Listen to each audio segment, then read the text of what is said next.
talk about a few ways that you can avoid a relapse. Now, there's so many tips that we can give on avoiding a relapse.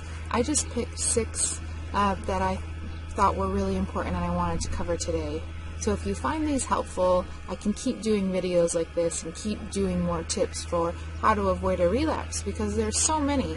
There's so many tips, and some are big and some are small and some are easy, some are complicated, but there are a lot of things you can use, and the more kind of tools you have in your belt that you can pull from, the better.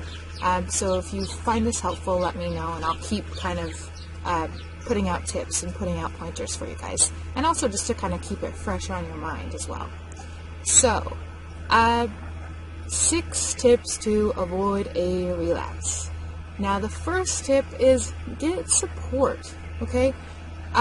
I know this is often a journey that we do on our own and kind of a struggle we try to fight on our own, but you don't have to do it alone.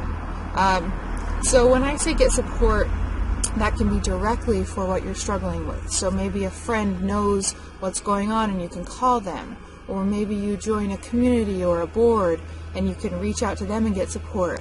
Maybe your therapist, maybe people like us that you can reach out to even online and really get support with what you're struggling with.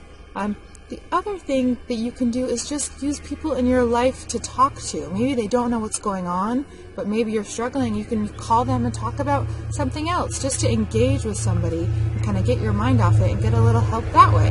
So it can kind of go either way, but the bottom line is don't go at it alone. You can get help and you can get support. The other thing that I think is so important is to distract yourself, all right?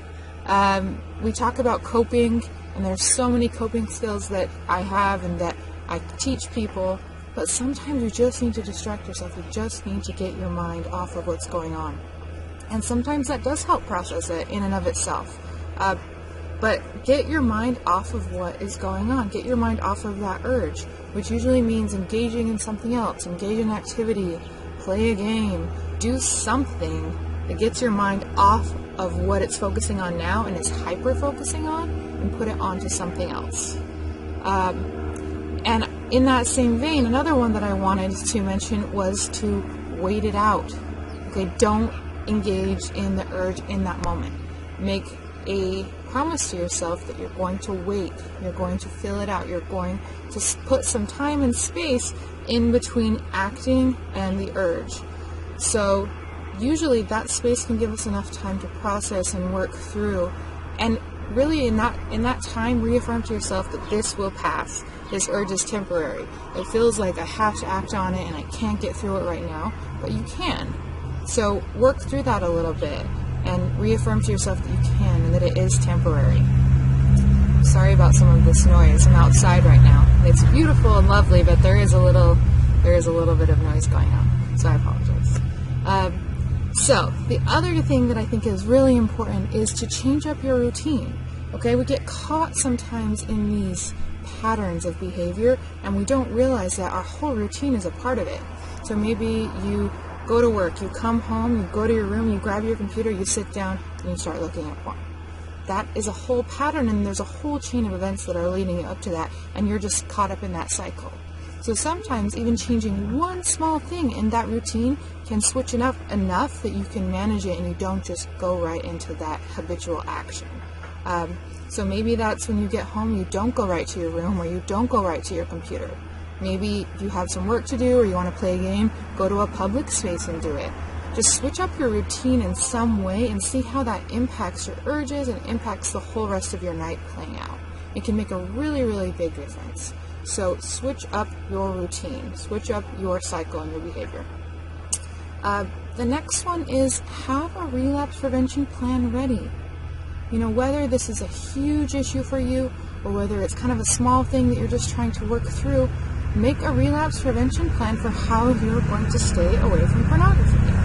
Now, if you don't have one of those, I'm going to do another video on kind of the basics and what you should have in a relapse prevention plan.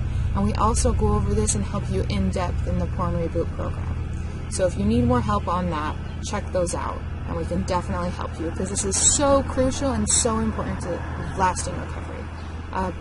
So have a relapse prevention plan ready, and have a plan for what you're going to do when you are really triggered or when things come up, and how you're going to manage, so you can better tackle those when they come, because you already planned and you've already prepped.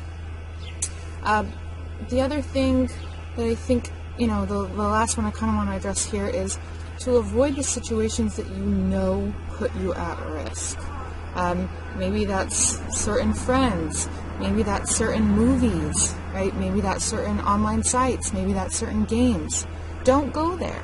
Especially if you're really struggling, don't go to those things. I mean, it's just kind of putting the temptation right in front of you, and it's really difficult to just sit there and look at something like that and not engage in it. So avoid the high-risk situations. So think about that. What are your high-risk situations, and how can you kind of avoid them? And if you can't completely avoid them, how can you manage them a little better and make it so you're less likely to engage?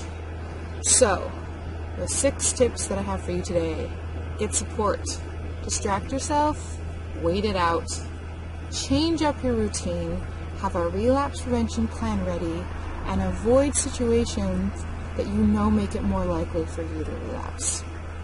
So pick one of those things to work on, try it out this week, see what you think, maybe try a different one next week, and just keep working on it. Keep trying, even in little ways. The little ways make a big difference in the long run.